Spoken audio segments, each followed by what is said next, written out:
Assalamualaikum warahmatullahi wabarakatuh. Pada video kali ini saya akan membahas tentang tugas dari ruang kolaborasi yang sudah kami presentasikan bersama kelompok kami, di mana pada saat presentasi saya Erni Aida selaku moderator, kemudian ada rekan Ana Sri Wardani, Ibu Susanti dan Ibu Siti Umi Khalifah itu sebagai penjawab dan penanya, sedangkan untuk presentasi disampaikan oleh Ibu Indriani Purwanti Ningsih. Fasilitator pada kegiatan pendidikan guru penggerak angkatan 7 adalah Ibu Herliana SPD MPD, dan untuk pengajar praktik dari ruang kolaborasi kali ini adalah Ibu Kartika Eskom Mkom dan Bapak Afik Andri Prasetyo. Kasus anggota kelompok kami masing-masing kami rangkum dalam slide ini. Yang pertama, kasus dari Ibu Indriani Purwanti Ningsih, bahwa seorang kepala TK bernama Bu Winda mendapat amanat agar mendaftarkan sekolah penggerak. Beliau segera menindaklanjuti pada saya untuk mendaftarkan. Namun ternyata terbentur pada masalah pendidikan akademis kepala sekolah penggerak minimal adalah S1 PAUD. Jelas saja akhirnya sekolah kami tidak memenuhi syarat karena Bu Winda hanya lulusan reserva C. Selanjutnya, untuk mensiasati Bu Winda menunjuk dan mengusulkan guru rim yang akan ditunjuk sebagai kepala sekolah. Namun lagi-lagi beliau belum PPG. Sementara ada Bu Irma yang sudah bersertifikasi bahkan lolos seleksi CDP. Pengawas sekolah Bu Winda memberi saran agar Bu Wirin saja yang menjadi kepala karena sudah bersertifikasi dan CGP. Namun Bu Winda tidak menyetujui karena Bu Irma bukan warga desa di mana sekolah tersebut berada. Akhirnya kepala sekolah memutuskan untuk tidak mendaftarkan sekolah penggerak. Kasus dari Ibu Siti Khalifah, yaitu Pak Aan, salah satu guru di sekolahku, dia wali kelas 3. Beliau guru yang berbakat dan multitalenta khususnya bidang seni. Pada saat lomba-lomba pun kalau beliau yang jadi peserta pasti meraih juara. Namun pada akhir-akhir ini karena kegiatan sampingan beliau di luar sekolah, yaitu menjadi ketua PPK atau panitia pemungutan suara kecamatan, sehingga dia sering meninggalkan siswanya yang berakibat banyak wali murid yang protes. Kasus dari Ibu Ana Sri Wardani, seorang guru penggerak di sebuah sekolah akan melaksanakan observasi, supervisi, dan pendampingan individu. Guru tersebut sudah memohon izin kepada kepala sekolah untuk hari Rabu dan Kamis. Selang beberapa waktu, guru PAI mengusulkan kegiatan pesantren kilat kepada kepala sekolah melalui rapat. Guru penggerak juga telah mengulang kembali izin kegiatan pada hari Rabu dan Kamis. Sedangkan guru PAI sudah terlanjur membuat proposal untuk kegiatan pesantren kilat hari Rabu Kamis tersebut juga. Kasus yang keempat dari Ibu Susanti, yaitu Pak Toto adalah guru senior di sekolah kami. Beliau sangat menghargai semua teman dan suka membantu banyak orang. Salah satunya saat lomba, walaupun secara pengetahuan kurang menguasai materi, namun beliau tetap akan membantu sampai akhir. Namun sudah beberapa hari ini beliau mengalami sakit stroke, sehingga emosinya tidak stabil dan siswa yang diampunya menjadi kacau. Banyak orang tua komplain dan siswa menjadi tidak terurus. Ada guru olahraga yang menggantikan sementara. Kepala sekolah tidak tega harus memberikan surat untuk pensiun dini dan meminta semua guru menggantikannya selama sampai 5 tahun ke depan.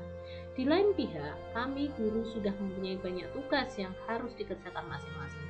Dilema yang sampai hari ini belum dapat diatasi. Kasus dari Ibu Erni Aida, pada saat mengajar kelas 7, saya mendapati siswa di kelas saya tidak masuk sekolah hampir 10 hari tanpa alasan.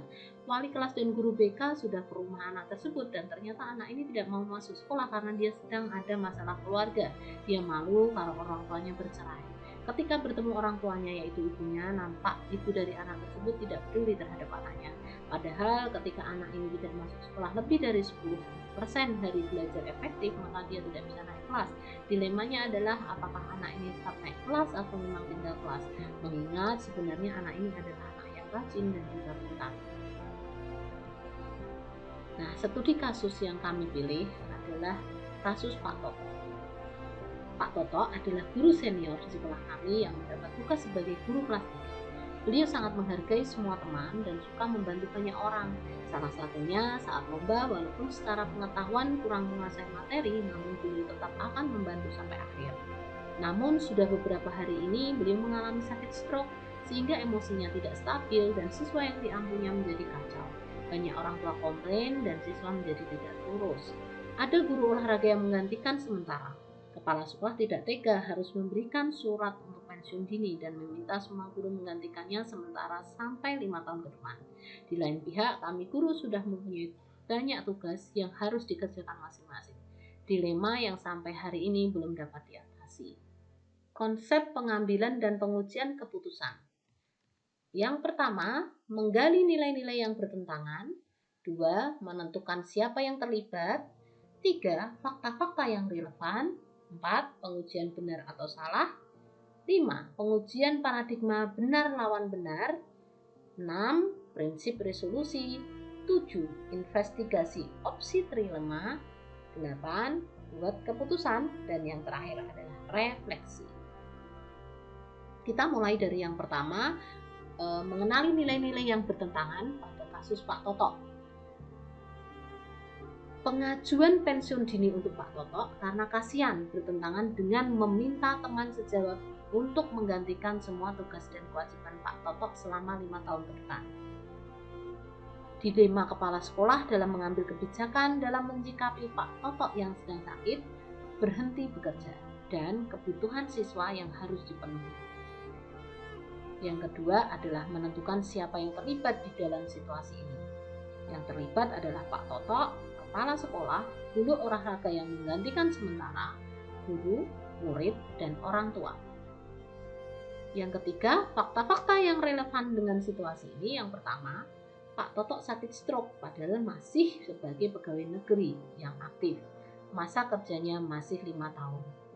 Yang kedua, pembelajaran olahraga digantikan guru lain.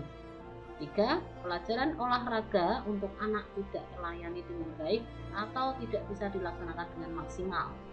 4. Orang tua komplain tentang situasi ini. Yang keempat, pengujian benar salah. Bagian pertama, uji legal. Tidak ada unsur pelanggaran hukum dalam kasus ini karena sudah ada kebijakan sekolah. Uji regulasi. Berdasarkan peraturan pemerintah PP nomor 11 tahun 2017 tentang manajemen pegawai negeri sipil atau PNS, pasal 309 ayat 3 menyebutkan bahwa salah satu cuti yang boleh dijalani PNS adalah cuti sakit. Uji intuisi. Berdasarkan perasaan sebagai seorang kepala sekolah, merasa kasihan melihat kondisi Pak Toto sekaligus merasa tidak nyaman ketika menunjuk guru menggantikan posisi Pak Toto selama 5 tahun. Uji publikasi. Jika situasi ini dipublikasikan dan diketahui orang banyak atau media sosial, kepala sekolah, Pak Toto, dan guru merasa nyaman.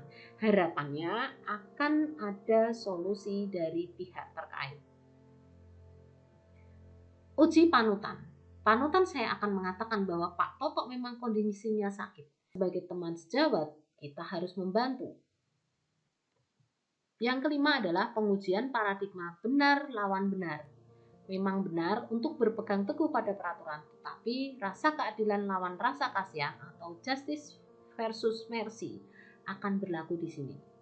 Terkadang membuat pengecualian juga tindakan yang benar. Pilihan untuk membelokkan peraturan dapat dibuat berdasarkan rasa kasihan atau kebaikan. Yang keenam, melakukan prinsip resolusi atau prinsip penyelesaian dilema mana yang akan dipakai. Prinsip yang dipakai adalah berpikir berbasis peraturan, role-based thinking, karena ada peraturan yang harus dijalankan. Kemudian berpikir berbasis rasa peduli atau care-based thinking, karena ada kepedulian kepada guru yang sedang sakit dan siswa yang harus tetap dilayani. Yang ketujuh adalah investigasi opsi trilema. Opsi trilema yang bisa dibuat adalah sekolah mengupayakan guru tidak tetap sebagai pengganti Pak Toto. Buat keputusan, Pak Toto tetap diberi kesempatan sebagai pegawai tetapi diberikan keringanan tugas. Yang mengajar guru tidak tetap yang diangkat sekolah. Yang terakhir adalah refleksi. Konsekuensi dari keputusan ini yaitu Pak Toto tetap mendapatkan haknya, anak-anak dapat terlayani, guru dapat memaklumi, kepala sekolah telah menyelesaikan masalah, orang tua tidak komplain, dan memperhatikan kebutuhan murid dan menjadi pemimpin yang bijaksana. Tanggapan kelompok 2 terhadap presentasi dari kelompok 3 yang pertama, setuju dengan kelompok 3 bahwa kasus tersebut termasuk dilema etika karena rencana pensiun dini masih butuh waktu 5 tahun sesuai masa kerja dan akan membebani guru lain jika menggantikan tugasnya selama itu. Hal ini mempertentangkan nilai kasihan dan nilai keadilan. Yang kedua, 9 langkah pengambilan keputusan sudah dilakukan dengan mendalam dan menghasilkan keputusan yang dapat dipertanggungjawabkan dan diterima oleh semua pihak yang terlibat. Sudah sesuai dengan paradigma dan prinsip. Ketiga, kami juga setuju dengan keputusan yang diambil karena menurut kami sudah mempertimbangkan dasar pengambilan keputusan sebagai berikut. Berpihak pada anak, nampak dengan mengupayakan guru lain agar anak tetap bisa mendapatkan haknya dalam belajar. Yang keempat, nilai keadilan, siswa tetap mendapatkan haknya dan Pak Toto dapat fokus dalam penyembuhan. Guru lain yang menggantikan tidak terbebani karena tupoksinya fokus pada kelas Pak Toto. Mempertimbangkan pendapat seluruh pihak yang terlibat sehingga dapat dipertanggungjawabkan. Yang kelima, tahap kelima lebih tepatnya pengujian paradigma benar lawan benar, bukan benar lawan salah. Tanggapan lain, studi kasus profesi guru dikhususkan guru PJOK atau guru kelas. Mungkin perlu dijelaskan pada kasus ini, Pak Toto mempunyai tugas sebagai guru apa. Siapa yang akan menggaji guru GTT dari sekolah atau guru yang sakit? Masukan dari fasilitator, bujukan moral merupakan kasus benar melawan salah. Opsi prilema jangan sampai menimbulkan bujukan moral. Secara keseluruhan, Bapak Ibu sudah dapat menemukan alur 9 langkah pengambilan keputusan. Satu saja dari pengujian benar salah bernilai salah, maka kita harus berhenti karena akan mengarah pada bujukan moral. Demikian paparan dari kami, salam dan bahagia. Terima kasih. Wassalamualaikum warahmatullahi wabarakatuh.